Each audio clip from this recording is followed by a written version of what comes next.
नमस्कार दोस्तों, भारत सागर न्यूज़ में आपका फिर से स्वागत है। पिछले दिनों 22 विधानसभा सीटें ज्योतिरादित्य सिंधिया के नेताजी के द्वारा अपने जो समर्थक हैं, जो अपने समर्थित विधायक हैं, उनके द्वारा त्यागपत्र दिया गया था। इसके बाद उनके त्यागपत्र के बाद मध्य प्रदेश में 22 सीटें विधानसभा की खाली हुई। उन्हीं के अतिरिक्त 2 सीटें और थी। एक जोरा विधानसभा, हमने आपको पिछले वीडियो में बताया था, और एक विधानसभा थी मनोहर ऊंटवाल जी की, जो कि दिवंगत हो चुके हैं। इस तरह से मध्य प्रदेश में 24 विधानसभा सीटें खाली हुई है। उन विधानसभा सीटों के उपचुनावों का दौर आने वाला है बहुत ही शीघ्र। ऐसे में सभी लोग कहीं ना कहीं अलग अलग प्रकार की दावेदारी कर रहे हैं। साथ ही हमारे देवास जिले में भी हाटपिपला विधानसभा क्षेत्र में कई लोग अपने सक्रिय नेता जो हैं अपनी दावेदारी प्रस्तुत कर रहे हैं। ऐसे ही एक नेता हमारे साथ आज मौजूद हैं, जिन्होंने ज़मीनी स्तर पर कार्यकर्ताओं और जनता के साथ में मार्गदर्शन के साथ कार्य किया है। आइए हम मिलते हैं वहीं के एक जो प्रबल नेता है और वहाँ के प्रबल दावेदार हैं। हमारे साथ मौजूद है महेश पाटीदार जी। उनसे जानते हैं कि ऐसा क्या कारण रहा कि वे चुनाव में आने को उत्सुक हैं, उनको आना पड़ रहा है। हाँ सर, बताएं आप कि ऐसा क्या वजह रही है कि आपको चुनाव मैदान में आना पड़ा है। आप संघ से जुड़े रहे हैं, आपने काफ़ी समय अपने लोगों को दिए हैं, जनता को दिए हैं, और एक क्षेत्र में प्रबल दावेदारी आपने की है, वहाँ पर कई लोगों का आपने सहयोग किया है। किस तरह का गणित आप यहाँ पे विधानसभा में लेके चल रहे हैं? भाई साहब, मैं आपके चैनल के माध्यम से ये बताना चाहता हूँ कि वर्तमान में जो उपचुनाव होना है हाटपिपला विधानसभा में, जो वहाँ की जनता है, वहाँ के जो कार्यकर्ता हैं, वे बड़े आहत इसलिए हैं कि कहीं न कहीं पार्टी ने वहाँ की जनता और वहाँ के कार्यकर्ताओं का जो मनोबल है उसकी ओर ध्यान नहीं दिया है। पार्टी में की कुछ उनसे बातचीत हुई होगी, टिकट भी देने की बातचीत हुई होगी, लेकिन मतदाता का अगर रुख नहीं है तो पार्टी को निर्णय कहीं न कहीं बदलना भी चाहिए, क्योंकि जिस उद्देश्य को लेकर हमने सरकार बनाई है और जिस उद्देश्य को लेकर अभी आज चुनाव में हम उतर रहे हैं, वो उद्देश्य हमारा पूरा भी होना चाहिए। अगर उद्देश्य पूरा नहीं होता है तो ये जितना बड़ा जो हुआ है पूरी घटनाक्रम, ये ठीक भी नहीं रहेगा। ऐसे क्या कारण रहे हैं सर कि आपको एक अनुशासित स्थान से होकर चुनावी मैदान में कूदना पड़ रहा है? क्या कारण है इसका मेन? क्योंकि जब कार्यकर्ताओं का मन बिगड़ा तो हमने जानने की कोशिश करी, उनसे बात भी करी कि यार ठीक है, पार्टी का अगर निर्णय होता है और हमें उसका सम्मान भी करना चाहिए, लेकिन कार्यकर्ता बहुत ज़्यादा विरोध में है। पब्लिक भी ये नहीं चाहती, इस प्रकार की घटना जो हुई है वो एक्सेप्ट नहीं कर रही, वहाँ के उम्मीदवारों को नहीं कर रही है। तो विकल्प के रूप में कुछ ना कुछ तो करना पड़ेगा, तो विकल्प हम बने, इसलिए हमने निर्णय लिया चुनाव लड़ने का। सर, क्या मानते हैं आप, भारतीय जनता पार्टी से संघ का कहीं ना कहीं बहुत ही संबंध है और बहुत ही घनिष्ठ संबंध रहा है। ऐसी स्थिति में आप संघ से जुड़े भी हैं और ऐसी स्थिति में आप भारतीय जनता पार्टी के कहीं ना कहीं विरोध में भी जा रहे हैं। क्या भारतीय जनता पार्टी के वहाँ पर एक मंत्री रहे हैं जो 2 साल से, दीपक जोशी जी, क्या आप उनके विरोध में जाएंगे? और ऐसी स्थिति में उनके विरोध में, मतलब जिन लोगों का आपने सहयोग किया, उन्हीं के विरोध में आपको चुनाव लड़ना पड़ रहा है, क्या कहेंगे आप? जैसा कि आपने पूछा है कि जो संघ का मामला है, तो भारतीय जनता पार्टी और संघ क्या है कि संघ ने अपने बहुत सारे आनुषंगिक संगठन बनाए हैं और हर क्षेत्र में काम करे, इसके लिए उन्होंने संगठन बनाए हैं। तो राजनीतिक क्षेत्र में भारतीय जनता पार्टी काम करता है, किसानों के बीच में भारतीय किसान संघ काम करता है, मजदूरों के क्षेत्र में भारतीय मजदूर संघ काम करता है, विद्यार्थियों के बीच में अखिल भारतीय विद्यार्थी परिषद काम करता है। ऐसे जहाँ जहाँ संघ को लगती है, आवश्यकता लगती है, वहाँ लोग तैयार करके संघ भेजता है। और दूसरी बात रही क्षेत्र की, तो दीपक जी जोशी मंत्री रहे हैं और मंत्री होने के बाद जो उनकी कार्यशैली थी और लोगों में कहीं ना कहीं उनके प्रति बहुत ज़्यादा आक्रोश था, तो उसका परिणाम उनको भी भोगना पड़ा और पार्टी को भी भोगना पड़ा। और आज भी वो लोगों के प्रति वही गुस्सा उनके मन में है।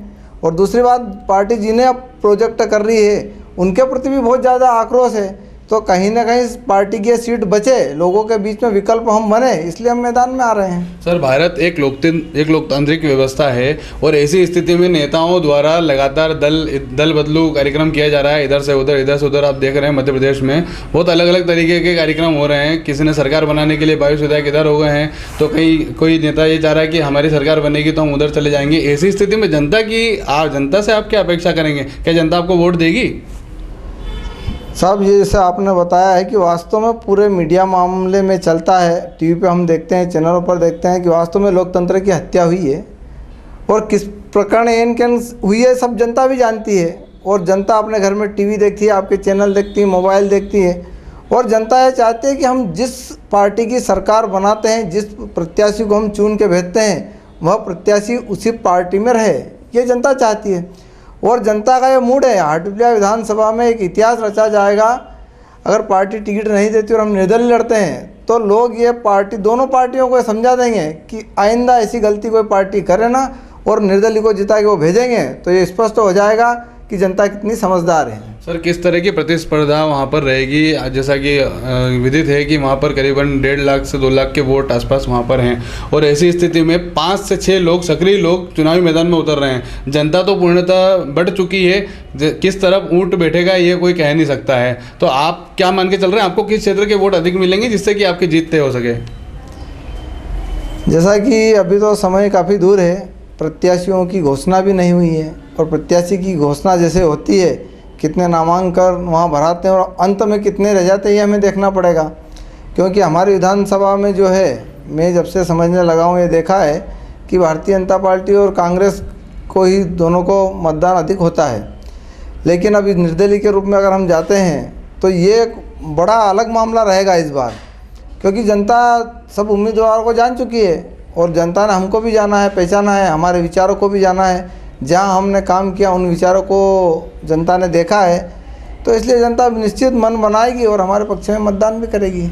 हाटपिपलिया क्षेत्र में सामाजिक समीकरण सबसे ज़्यादा प्रबल हैं, और सबसे ज़्यादा लोग उन समाजों पर ही डिपेंडेंट रहते हैं। जनरली ये बात होती है कि एक राजपूत समाज का नेता खड़ा हो जाता है, एक पाटीदार समाज का नेता खड़ा हो जाता है, एक खाती समाज का नेता खड़ा हो जाता है, और वहीं एक अजा वर्ग के नेता अलग अलग खड़े हो जाते हैं, और अपनी समाज के ही वोटों पर वो राजनीति शुरू कर देते हैं। क्या राजनीति में ये सब कुछ सही है? क्या इस तरह की राजनीति भी आपके माध्यम से की जाएगी क्या, कि हम लोग केवल समाज से जुड़े हुए हैं, पाटीदार समाज से जुड़े हुए हैं, हमको वहाँ के वोट मिलेंगे? पिछली बार चूँकि पाटीदार समाज ने जो चुनाव है, मतदान है, उसमें महत्वपूर्ण भूमिका निभाई थी, तो क्या आप भी चुनाव समाज आधारित लड़ेंगे? मैं तो साहब, ये जो देवास विधानसभा की 2 लाख करीब मतदाता हैं, उनके आधार पर चुनाव लड़ूंगा, और निश्चित ही वो सहयोग करेंगे। और दूसरा, समाज की बात रही तो जो पूर्व में हमारे क्षेत्र के जनप्रति रहे, उनका इतना समाज का बाहुल्य ही नहीं था, उसके बाद भी वो 2 बार जीत के आए। तो कहीं ना कहीं ये जातिगत राजनीति तो है नहीं, और इतनी छोटी राजनीति करना भी नहीं चाहिए। हम तो वसुधैव कुटुंबकम की बात लेने वाले हैं कि सारा कुटुंब हमारा है, और उसके साथ काम करने वाले लोग हैं। सर, पिछली बार ये हुआ था कि पाटीदार समाज से आप बिलोंग करते हैं, पाटीदार समाज के एक व्यक्ति वहाँ के प्रबल दावेदार थे, लेकिन वो खड़े ना हो इसलिए उनको जिलाध्यक्ष बना दिया गया था। ऐसी स्थिति में क्या आपके पास यदि संघ या फिर कहीं से प्रेशर आता है और आपको कोई पद देने की बात की जाती है, तो ऐसी स्थिति में आप क्या करेंगे, चुनाव लड़ेंगे या नहीं? ये तो साहब कार्यकर्ताओं को ही निर्णय करना पड़ेगा, क्योंकि अपनी तो इतनी ताकत भी नहीं थी। जिन कार्यकर्ताओं के साथ अपन बैठे हैं, जिन्होंने निर्णय लिया कि आपको चुनाव लड़ना है, उनके साथ बैठ के विचार किया जाएगा, क्योंकि ये मेरा स्वयं का निर्णय नहीं है चुनाव लड़ने का, और इतना बड़े जो निर्णय है वो लेने की मेरी क्षमता भी नहीं थी।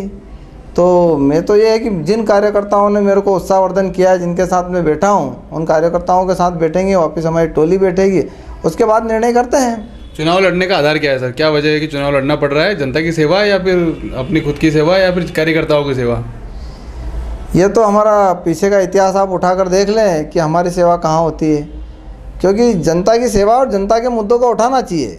और मैं तो ये जानता हूँ कि निर्दलीय व्यक्ति बहुत अच्छे से उठा सकता है, कहीं ना कहीं पार्टी में रहता है तो दबाव भी रहता है, तो विचार भी करना पड़ता है उसको। तो क्या सर, पिछली लोकतांत्रिक व्यवस्था में ऐसा हुआ है आज तक कि जनता की देखभाल की जा रही हो? जनरली चुनाव लड़ा जाता है तभी जनता की केयर की जाती है, चुनाव जीतने हारने के बाद में जनता के बीच में जाने वाले कोई समाज सेवक नहीं होते हैं। ऐसी स्थिति में क्या कीजिएगा? मान लीजिए चुनाव आपने लड़े हैं और हार गए हैं, लेकिन जनता की सेवा हमको फिर भी करनी पड़ रही, तो कहाँ सक्रियता निभाएंगे आप वहाँ पर? हम तो साहब चुनावी मैदान में पहली बार आए हैं, इसके पहले सेवा ही करते थे, और अब इसके बाद भी बहुत सारे क्षेत्र हैं सेवा के लिए कि, और राजनीति क्षेत्र ऐसा ज़रूरी भी नहीं है, पर जनता के बीच में जाते हैं, विकल्प मिलता है, और हम अगर अच्छे मतदान से जीतते हैं तो राजनीति के माध्यम से सेवा करेंगे। अन्यथा बहुत जगह सेवा करने, किसानों के बीच में सेवा करने के बहुत सारे माध्यम हैं, जो पीड़ित शोषित वर्ग है उनकी सेवा करने के बहुत सारे माध्यम हैं। जिस व्यक्ति को सेवा करनी उसके पास 50 प्रकल्प है, कहीं पे भी जाके कर सकता है वो। एक छोटा सा प्रश्न और है सर, समाज से रिलेटेड है। क्या, चूंकि आप पाटीदार समाज से बिलोंग करते हैं, पाटीदार समाज का बाहुल्यता वहाँ पर है, क्या आपने समाज के किसी वरिष्ठ से, किसी अध्यक्ष से या फिर किन्हीं से बातचीत करने का प्रयास किया है कि सर हम चुनाव लड़ रहे हैं, आप हमारा सहयोग करें, या फिर अन्य किसी समाज के व्यक्ति से इस तरह से आप जुड़े हैं जिनसे आपको सहयोग मिल सके चुनाव में? और क्या उन्होंने, यदि आप मिले हैं तो उन्होंने क्या कुछ कहा है, क्या सहयोग करेंगे अब आपको? निश्चित ही मैं अपने समाज के भी कुछ लोगों से मिला हूँ, अन्य समाज के प्रबुद्धजनों से भी मिला हूँ, और बहुत सारे ऐसे कम से कम 15 से 20 समाजों के लोगों के बीच में जहाँ मैं काम करता था सबसे मेरी बातचीत हुई है। और उनके सबके मन में यही है कि कहीं ना कहीं लोकतंत्र को बचाना है तो आप जैसे लोगों को आगे आना पड़ेगा। और निश्चित उन्होंने पूर्ण विश्वास दिया है कि हम तन मन धन के साथ आपके साथ खड़े रहेंगे और निश्चित आप कदम बढ़ाएं और हमारी विजय श्री निश्चित होगी, ऐसा उन्होंने हमको पूरा आश्वासन दिया है। तो दोस्तों ये थे हमारे साथ हाटपिपलिया से महेश पाटीदार जी, जो एक संघ के दायित्व से हटकर समाज सेवा में आज राजनीति में अपना जो भाग्य है वो आजमाना चाह रहे हैं। साथ ही साथ सक्रियता से जनता की सेवा करने के लिए कार्यकर्ताओं के साथ चुनावी मैदान में कूद पड़े हैं। आगे देखना होगा कि इन 24 विधानसभाओं के उपचुनावों पर जनता किस तरह से अपना रंग दिखाएगी, किस तरह से अपने समीकरण और वोटों के माध्यम से अपनी सरकार चुनेगी। फिलहाल भारत सागर न्यूज़ के लिए राहुल परमार।